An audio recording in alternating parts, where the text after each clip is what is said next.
O tema desta noite, então, dessa mensagem, continuando o nosso estudo aqui do Evangelho segundo João, na sequência, estamos estudando desde o capítulo 1, versículo 1, hoje inaugurando o capítulo 5, e o tema é solução inesperada, que é o que Deus tem para nós. Para cada situação Deus tem uma solução, e muitas dessas soluções, a maioria delas, são inesperadas, porque nós temos a tendência de espreitar, aguardar, ter uma expectativa muitas vezes errada. Temos a expectativa em pessoas, em situações, e Deus vem com outra porta aberta, Deus vem com outra possibilidade e nos surpreende. Então, mais uma vez eu digo, abra a sua mente, deixe a expectativa cuidar agora do teu coração. Amém? Nós vemos aqui então que na sequência da narrativa, Jesus vai para mais uma das celebrações, mais uma das festas. Aqui é dito que é a festa dos judeus, mas o autor ele não especifica qual delas. Poderia ser a Páscoa, ou a festa dos tabernáculos, certo? Alguma outra das festas ordenadas pelo Senhor que deveria acontecer em Jerusalém. Mas o fato é que ele se encontra ali, e o texto então nos diz, traz essa situação de um local, um momento ali, um tanque, e algo curioso acontecia ali. Muitas pessoas ficavam ao redor daquele local. Havia ali um relato de milagres, alguns testemunhos de milagres, e as pessoas iam ali para serem curadas, transformadas. De acordo com o relato, a Bíblia não afirma nem que sim, nem que não, apenas relata o que se dizia, que um anjo passava por ali, de alguma forma, aquela água era movimentada, as pessoas então, quem primeiro entrasse, era curado. Um relato, no mínimo, curioso, não é verdade? Mas o fato é que toda a expectativa daquelas pessoas estava naquela situação, naquela circunstância. Talvez por já conhecerem algum testemunho, talvez por já saberem que este ou aquele havia sido curado, então havia uma expectativa.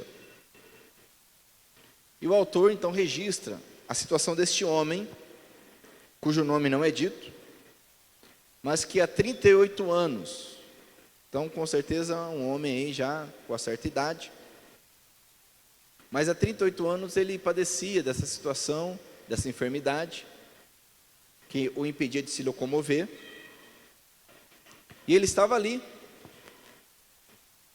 naquela expectativa,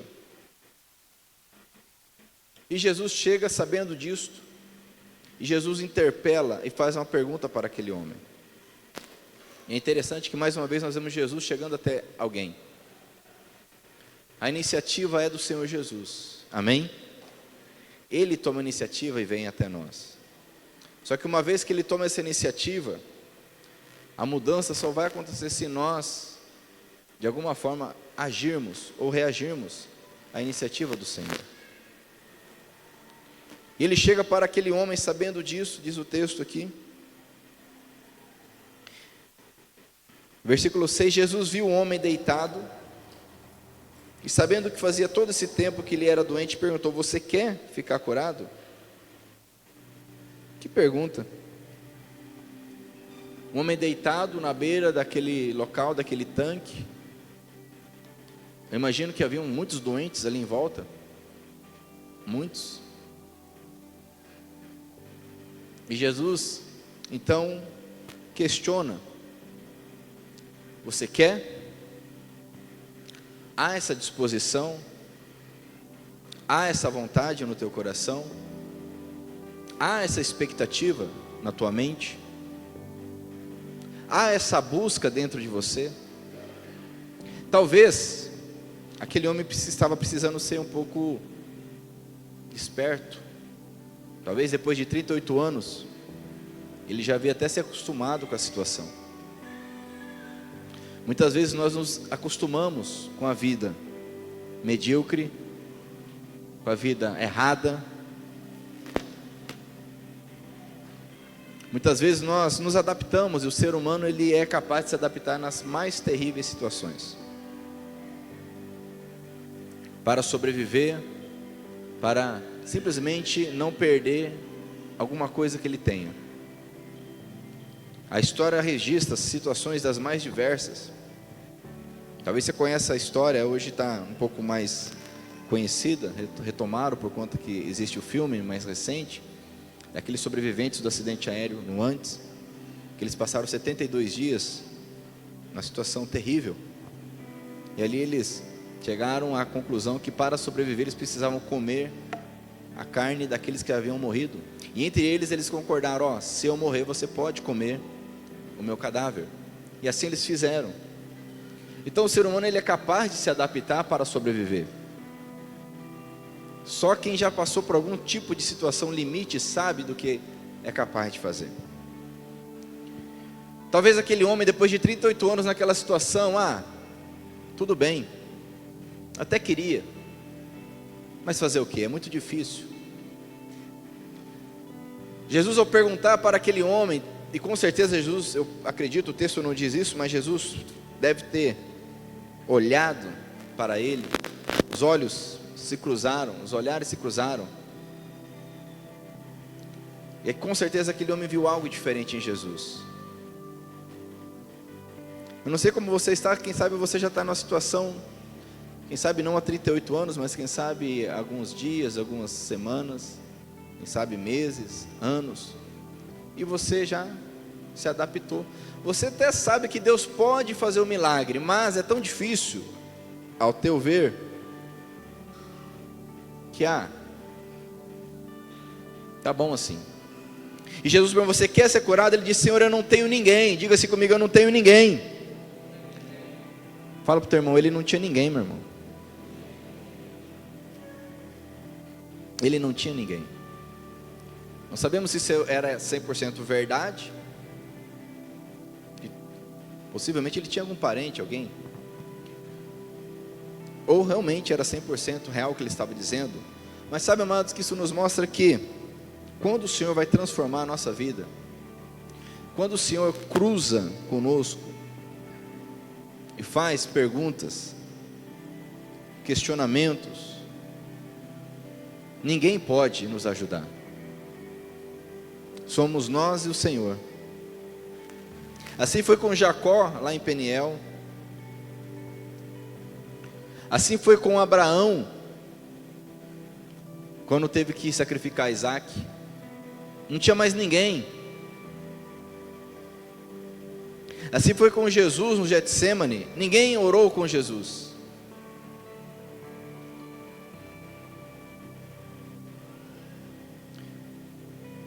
Quando o Senhor quer mudar a nossa sorte, quer fazer um milagre que nós precisamos, não o que queremos, mas o que precisamos, nós devemos entender isso. Somos nós e Ele. Não porque as pessoas não queiram nos ajudar, não podemos ter um pensamento: coitadinho de mim, ninguém é por mim. Não é isto. É porque não tem como fazer algo que você precisa fazer. Ninguém vai fazer por você o que só você pode fazer. Alguém pode orar por você, pode te encorajar, pode te trazer uma palavra de direção, mas não vai fazer por você. Normalmente o pastor Márcio diz aqui: você está uma oração de distância do Senhor. E normalmente eu digo: a oração mais importante é a sua, porque só você pode entregar a vida ao Senhor Jesus. Ninguém pode entregar a vida por você. Senhor, eu estou orando, eu estou entregando a vida do Senhor. Não existe, para o Senhor não existe isso. Senhor, eu não tenho ninguém para me pôr no tanque quando a água se mexe. Eu tento entrar, outro vai antes de mim. Aquela porta não estava funcionando para aquele homem. Aquela solução não estava funcionando para aquele homem há muitos anos. Aí eu lhe pergunto: até quando você vai ficar insistindo na mesma expectativa, na mesma solução, na mesma porta? Ele sabia que se o anjo viesse, Se a água se movesse, ele não tinha condições de entrar antes dos demais, mas ele permanecia ali. Ao invés de buscar outra solução, porque quem sabe na mente dele não havia outra solução, só ele, só aquela. Mas agora Deus está diante dele, Jesus está diante dele. Meu irmão, Jesus está diante de você, amém? Que amém mais sem vergonha. Jesus está diante de você, amém? Amém. Será que você vai continuar buscando? Será que a tua expectativa continuará na mesma resposta? No mesmo local, na mesma pessoa, na mesma circunstância? Se permita compreender que Deus ele age das mais multiformes situações, Deus ele nos surpreende, se nós permitirmos. Aquele homem estava agora diante de uma solução inesperada. Ninguém ali esperava que poderia sair dali curado através de outra situação que não aquela de entrar no tanque.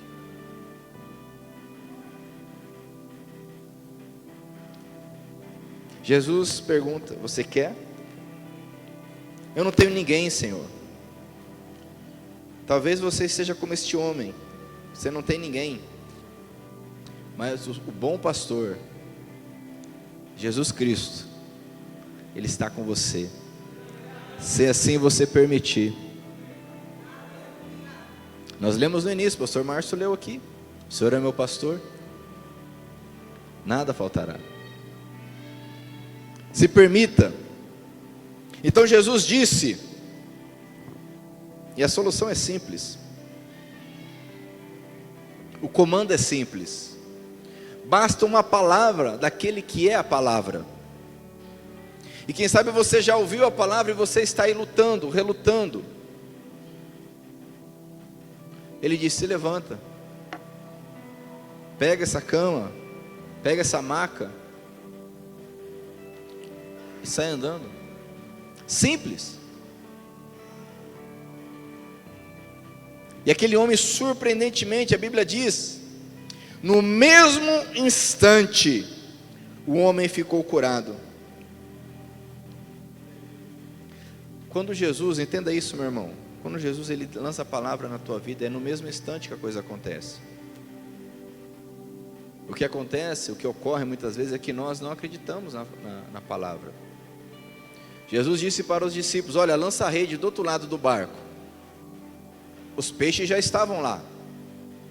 Agora eles poderiam não ter lançado, sim ou não? Quando ele falou lança a rede, os peixes já estavam lá. Quando ele falou levanta e anda, ele já estava curado. Agora ele poderia não ter levantado. O texto não diz se ele sentiu algo, se ele sentiu alguma coisa nas pernas, no corpo, uma força, um toque. Não diz isso.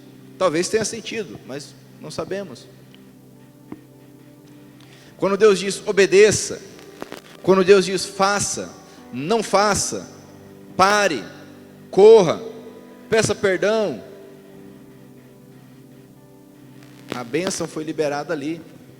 Cabe a nós ouvirmos ou não o comando.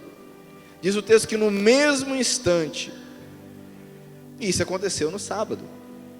Sabe por que isso aconteceu no sábado, amados? E não foi a única vez que Jesus curou no sábado. Ele gostava de curar no sábado, porque o sábado ele fala justamente da bênção do Senhor, do descanso do Senhor, da bênção que Ele tem para nós. A Bíblia diz que Deus fez tudo em 6 dias, e no 7º descansou. E aí alguns que querem zombar da Bíblia dizem: mas o Deus Todo-Poderoso ficou cansado? Não vamos nem argumentar, né?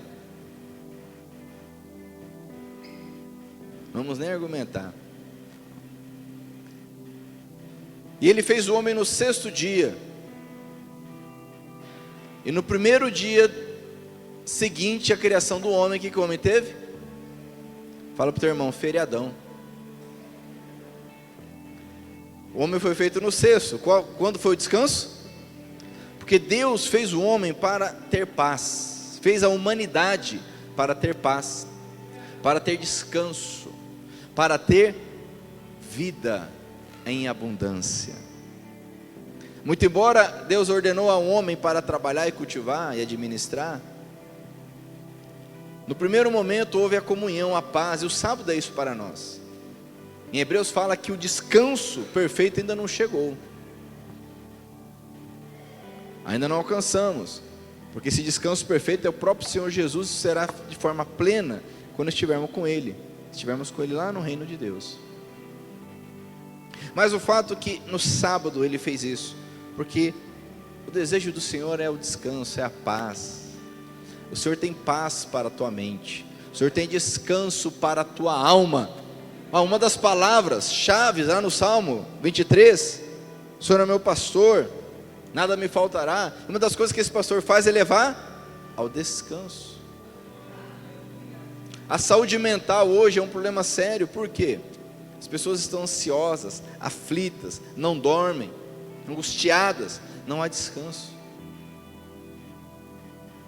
Nunca na história tivemos tantos eletrônicos para fazer as coisas por nós, para facilitar a vida, e nós nunca estivemos tão cansados mentalmente. Antes, para ter uma foto, você precisava ter uma máquina, que não era barato, a máquina fotográfica. Aí precisava de um filme, que também não era barato.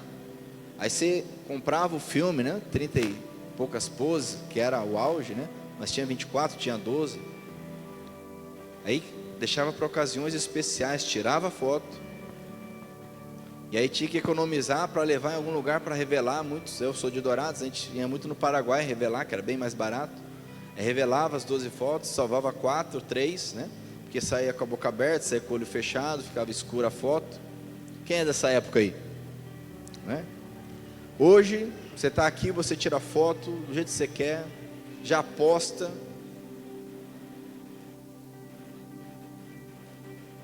A facilidade gigantesca com os alimentos, com os serviços, com a comunicação. Esses dias estava assistindo um filme e meu filho Petros, né? E no filme alguém estava no orelhão. Aí meu filho Petros falou: pai, o que é esse negócio grande, redondo, azul que ele está falando no telefone? Aí eu me liguei e falei: cara, ele nunca viu um orelhão. E é verdade, ninguém usa mais orelhão, não é verdade? Quem já usou orelhão aqui? Eu, durante muito tempo, o único telefone que tinha era um orelhão na frente da casa dos meus pais. Durante muito tempo. Então alguém queria telefonar, tinha que ir em algum lugar comprar um cartão, se deslocar, achar um orelhão para ligar para alguém.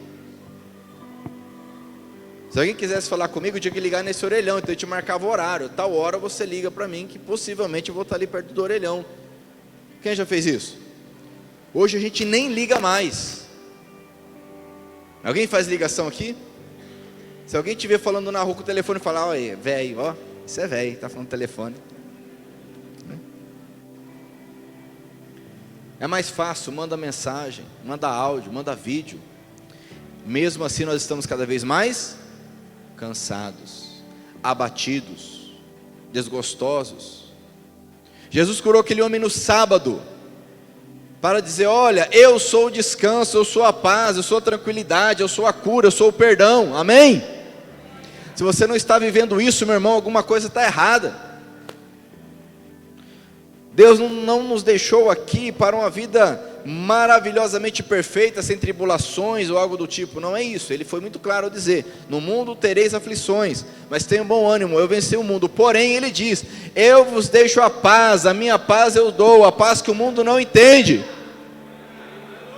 E paz é paz, seja com dinheiro, sem dinheiro, com enfermidade, com saúde, você tem paz, saúde mental, tranquilidade, a alegria do Senhor, que é a nossa força. Não é ausência de problemas, que todos nós temos situações para enfrentar. Mas, como não poderia deixar de ser, aquilo incomodou algumas pessoas. Os líderes religiosos, vendo algo novo, algo diferente, algo que não estava no script,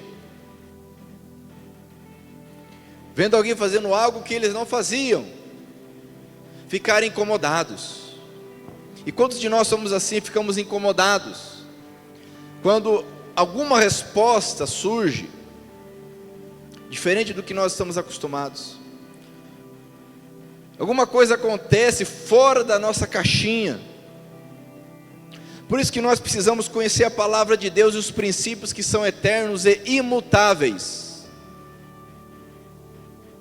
para entendermos o que Deus faz das mais diversas formas. Porque as pessoas se pegam em coisas, detalhes que não vão mudar nada na vida de ninguém. Eu, como sou cristão evangélico já há algum tempo, sou de um tempo que, por exemplo, bateria dentro da igreja era coisa do demônio, era do capeta. Tem alguma Matusalém que é dessa época também? Vamos ver. Tem ali o Alexandre, o Marcelo, o Ederson. Macena, o Ederson é velho que só também, né, Ederson? É que o Ederson ele faz procedimentos estéticos, né? Por isso que ele não aparenta tanto assim. E hoje a bateria é a coisa mais comum, porque isso não muda nada. Quando surgiram as igrejas de parede preta, que hoje já não é mais novidade nenhuma para ninguém, daqui a pouco vai surgir alguma outra coisa. Muitos, ai meu Deus, preto é do capeta. Então as coisas assim, amados, e a pessoa deixa de perceber Deus agindo, deixa de perceber o princípio, a glória do Senhor. Aqueles homens viram, mas como assim curou no sábado? Meu Deus, era um homem paralítico, agora andando. E a preocupação deles era que foi no sábado o negócio. E eles questionam aquele homem, e aquele homem nem sequer sabia quem era Jesus. Mas é interessante, olha que interessante isso aqui. Versículo de número 10. Por isso os líderes judeus disseram a ele: hoje é sábado, e a nossa lei não permite que você carregue a sua cama nesse dia. Mentira, a lei não diz isso. É uma distorção da lei do Senhor. Por isso que precisamos conhecer a palavra. 11. Ele respondeu: o homem que me curou me disse: pega a sua cama e ande. Ele entendeu que se Jesus tinha autoridade para curá-lo, tinha autoridade para liberá-lo para andar no sábado. Ele nem entendia, não conhecia exatamente quem era Jesus, mas ele recebeu e creu na autoridade de Jesus. Creia na autoridade do Senhor Jesus sobre a tua vida, meu irmão, minha irmã, amém? Ele não sabia, diz o texto. Jesus havia ido embora, por causa da multidão que estava ali. Mais tarde Jesus, versículo 14, mais tarde Jesus encontrou um homem no pátio do templo e disse a ele: escute, você agora está curado. Aí vem uma frase fundamental: não peque mais, para que não aconteça com você uma coisa ainda pior. O mais difícil, amados, não é receber um milagre, mas é permanecer no caminho do Senhor. Diga para o seu irmão assim: permaneça no caminho do Senhor.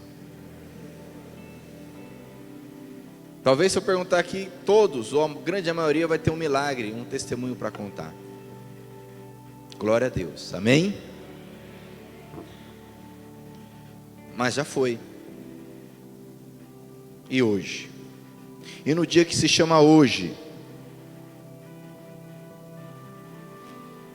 O importante é permanecermos na presença, no caminho.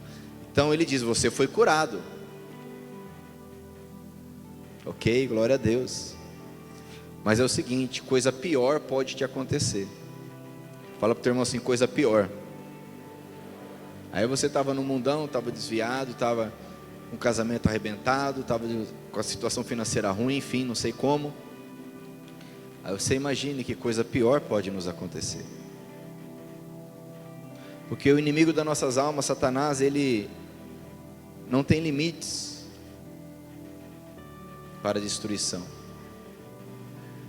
Não tem limites. Não ache que chegamos no fundo do poço, que você chegou no fundo do poço. Sempre tem mais um pouquinho para cavar. Então, se você está no caminho do Senhor, glória a Deus, amém? Mas permaneça nesse caminho. Permaneça.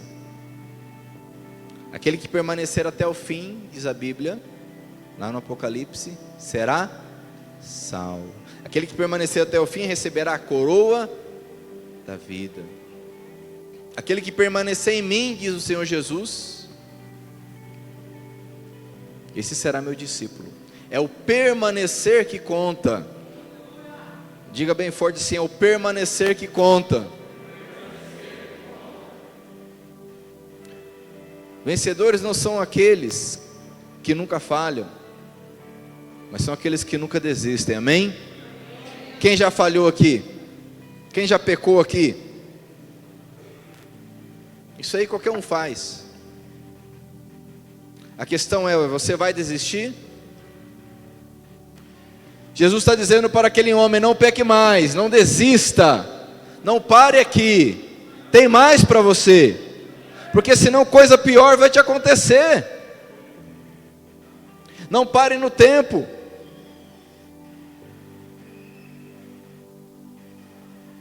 Enquanto aqueles homens estavam preocupados com o sábado, com as coisinhas deles, pararam no tempo. Jesus está dizendo para esse homem: foca, não perca o foco, não perca o alvo. A Bíblia diz que o nosso alvo é Jesus Cristo, autor e consumador da nossa fé. Hebreus nos ensina isso. Ele é quem começa, ou seja, Ele é o autor da nossa fé.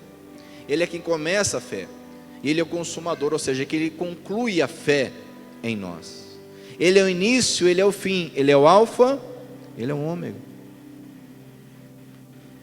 Disse Deus: haja luz, e houve luz. A palavra de Deus é o Senhor Jesus, Ele é a palavra, Ele está no início de tudo. O homem saiu e foi dizer que quem o havia curado tinha sido Jesus. Versículo 16, lê comigo bem forte. Então, vamos lá? Versículo 16, amém? 5,16. Então eles começaram a perseguir Jesus, porque ele havia feito essa cura no sábado. Entenda algo, meu irmão, que é fatal. É inescapável, é inexorável, não tem como ser diferente. Se alguém está em Cristo Jesus, será perseguido, não há exceção. Se alguém está cumprindo os mandamentos, se alguém está firme em Jesus, será perseguido, e não sou eu quem diz isto. Abra comigo a sua Bíblia em João capítulo 15. João capítulo 15, aqui o Senhor Jesus está falando aos seus discípulos.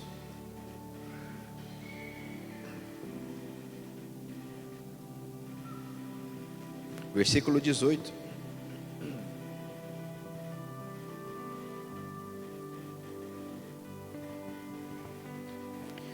Jesus continuou: se o mundo odeia vocês, lembrem que ele me odiou primeiro. Ora, se odiar o nosso mestre, não vão odiar a nós? Ele está ensinando os discípulos. Versículo 19: se vocês fossem do mundo, o mundo os amaria. O mundo daria like para você, por vocês serem dele. Mas eu os escolhi entre as pessoas do mundo, e vocês não são mais dele. Por isso o mundo odeia vocês. Dislike, cancela, deixa de seguir. É simples, não tem como. Quem está entendendo, diga amém. Abra em 2 Timóteo, capítulo 3. Segunda carta de Paulo a Timóteo, capítulo 3.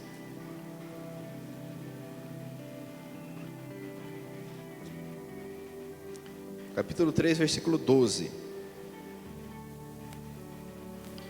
Paulo, na sua última carta de Paulo antes dele morrer, ele está ensinando o seu discípulo Timóteo, e no versículo 12, ele diz de forma clara, direta, objetiva, 3:12: todos os que querem viver a vida cristã, unidos com Cristo Jesus, serão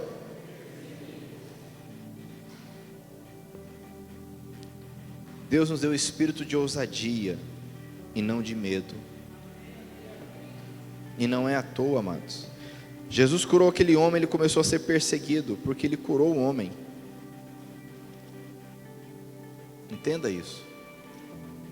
Dias agora, a sociedade Portas Abertas. Quem conhece a sociedade Portas Abertas aqui? Muito grave você não conhecer. Depois você procura na internet, Portas Abertas. É uma instituição mundial que atua e trabalha só com a igreja evangélica, cristã, perseguida no mundo todo. Portas Abertas. Todo ano eles soltam a lista dos países, o rol de países com maior perseguição aos cristãos. E esse ano eles constataram que a perseguição ela tem aumentado, inclusive em países que onde antes não havia perseguição. Países como a China, Coreia do Norte, Índia, Bangladesh, México, Venezuela, Coreia do Norte, por exemplo, na própria China, os pais não podem falar para as crianças que são cristãos. Sabia disso? Porque a criança vai para a escola, aí o professor pergunta: o que vocês fazem em casa? Aí a criança vai falar, né? Se tiver um livro, tem um livro assim lá na tua casa? Você acha que tem professor do mal aqui no Brasil? Quem acha que tem professor do mal aqui no Brasil? Tem, não tem? Lá é pior. Vocês falam alguma coisa lá de Jesus? É criancinha, né? Tipo o Petro, tipo o teu filho, tua filha. Fala: não, a gente ora lá. Na mesma hora, vai a equipe lá na casa e prende os pais. Os pais não falam para os filhos que são cristãos. Eles oram pelos filhos sem os filhos saberem, para que quando chegar na idade que eles possam entender, eles se arriscarem e falar para os filhos que eles são. Volto a dizer, procura lá, Portas Abertas. Você vai entender o que eu estou te falando, o que é ser perseguido. Mais de 50 anos de trabalho. Jesus que começou a ser perseguido, e se perseguiram a Jesus, amados, será que não vão perseguir a nós, sim ou não? Voltando lá para João capítulo 5, versículo 16, então eles começaram a perseguir Jesus, porque ele havia feito essa cura no sábado. Mas a preocupação de Jesus não era essa. O que enchia o coração do Senhor Jesus, o que enchia a sua devoção, a sua vida, o seu ministério, a sua entrega por nós, era a vontade do Pai. Ele diz: olha, o meu Pai trabalha até agora, e eu também trabalho. Amém? É isso que dá força para alguém não negar a Cristo. É isso que capacita um homem, uma mulher a não negar a Jesus. É entender que a vontade do Pai não para. E nós precisamos estar nessa vontade. Por isso que na oração do Pai Nosso, tão conhecida, Jesus ensinou: orem para que seja feita a vontade do Pai. Venha a nós o seu reino, seja feita a tua vontade. E quando ele disse isso, os líderes ficaram ainda mais furiosos, diz o texto, ainda com mais vontade de matá-lo. Eles entenderam que Jesus tinha um relacionamento com Deus. Inclusive entendiam como uma blasfêmia, porque ele chamava Deus de Pai, e ele realmente é o Filho.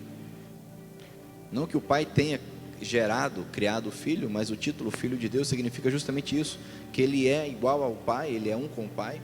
E eles entenderam isso, porque ele afirmava, pois além de não obedecer à lei do sábado, ele afirmava que Deus era o seu próprio Pai, fazendo-se assim igual a Deus. Sabe, amado, quanto mais um homem, uma mulher fica parecido com Deus, manifesta a graça, a paz, a alegria, mais isso incomoda, mais isso gera reação. Entenda bem, à medida que você estiver mais unido com Deus, mais cheio do Espírito Santo, isso vai incomodar, é proporcional. Eles viam que Jesus se dizia, eles entendiam o que ele estava dizendo e afirmando, igual a Deus, isso incomoda. Abra comigo a sua Bíblia lá em Atos capítulo 7.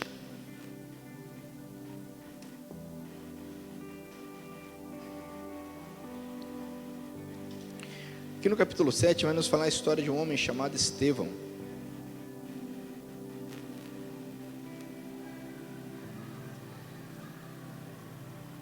Ele foi um dos primeiros diáconos. No capítulo 6 de Atos, narra o início da igreja, né, o livro dos Atos dos Apóstolos.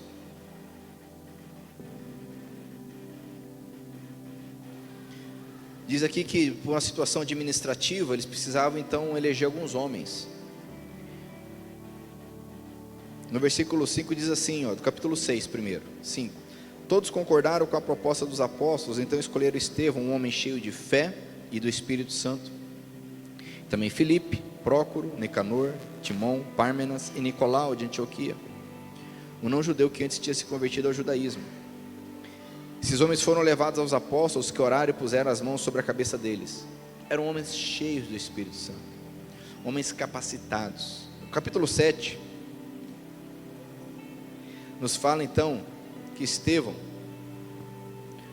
versículo 8 do capítulo 6.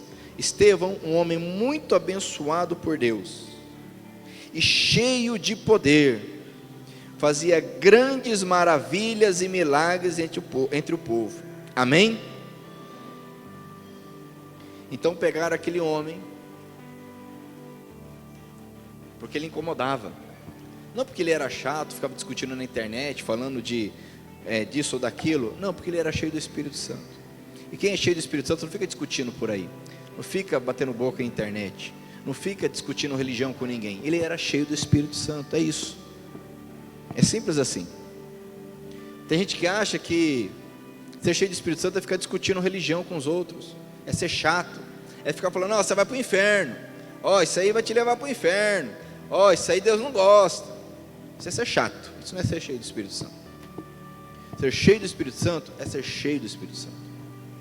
Isso incomoda. E as pessoas ficaram incomodadas com Estevão a ponto de levá-lo diante das autoridades, as mesmas que condenaram Jesus. E no capítulo 7, então, ele começa a se defender, ele faz um resumo da Bíblia. Se você ler o capítulo 7, é um resumo. Ele prega com tanta autoridade.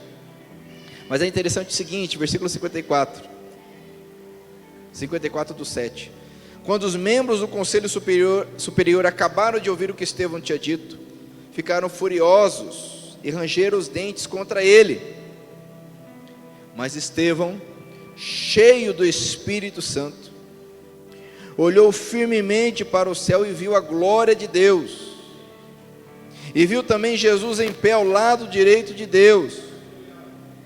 Então disse: olhem, eu estou vendo o céu aberto e o Filho do Homem em pé ao lado direito de Deus. Mas eles taparam os ouvidos e, gritando bem alto, avançaram todos juntos contra Estevão. Depois o jogaram para fora da cidade e o apedrejaram, e as testemunhas deixaram um moço chamado Saulo, tomando conta das suas capas. Esse Saulo depois se converteria, ficaria conhecido como Paulo, mas aqui ele fazia parte dessa turba. Enquanto eles atiravam as pedras, Estevão chamava Jesus, dizendo: Senhor Jesus, recebe o meu espírito. Ajoelhou-se e gritou com voz bem forte: Senhor, não condenes esta gente por causa deste pecado. E depois que disse isso, ele morreu. E Saulo aprovou a morte de Estevão. Quem é cheio do Espírito Santo será perseguido. Pode acontecer de morrer e pode acontecer de não morrer, porque Deus está no controle de tudo, amém? A Bíblia diz que Tiago, um dos 12 apóstolos, foi preso por Herodes e foi morto. Foi o primeiro dos 12 apóstolos a ser morto. Aí Herodes viu que o povo gostou daquilo, prendeu Pedro, falou: passando a Páscoa eu vou te matar, e deixou ele preso. E Deus foi e libertou Pedro. Tiago morreu, Pedro não. Por quê? O Senhor está no controle. Mas o fato é que tanto um como o outro, por serem cheios do Espírito Santo, foram perseguidos. Hoje no Brasil, graças a Deus, não temos essa perseguição que existe em outros países ainda. Mas quantos de nós começamos a buscar a Deus, a entender, a caminhar com o Senhor, orar, a jejuar, buscar, e as perseguições começam a vir, e nós não entendemos isso. Quanto mais perto de Deus você estiver, quanto mais perto de Deus eu estiver, nós seremos perseguidos. Mas não tem problema. Se perseguiram o Senhor Jesus, e os santos profetas, e os apóstolos. Quem lembra do Sermão do Monte, as bem-aventuranças? Abra comigo lá em Mateus capítulo 5.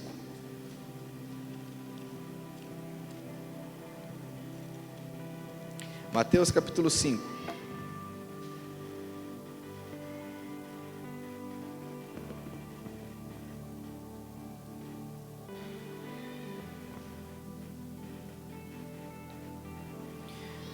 Ele começa aqui, Jesus disse, versículo 3, bem-aventurado, aqui nessa versão que lemos, felizes. E no versículo 10 ele diz: felizes as pessoas que sofrem perseguições. Mas não é qualquer perseguição, diz aqui: felizes as pessoas que sofrem perseguições por fazerem a vontade de Deus, pois o reino do céu é delas. Versículo 11: felizes são vocês quando os insultam, perseguem e dizem todo tipo de calúnia contra vocês. Ao detalhe: por serem meus seguidores. Fiquem alegres e felizes, pois uma grande recompensa está guardada no céu para vocês.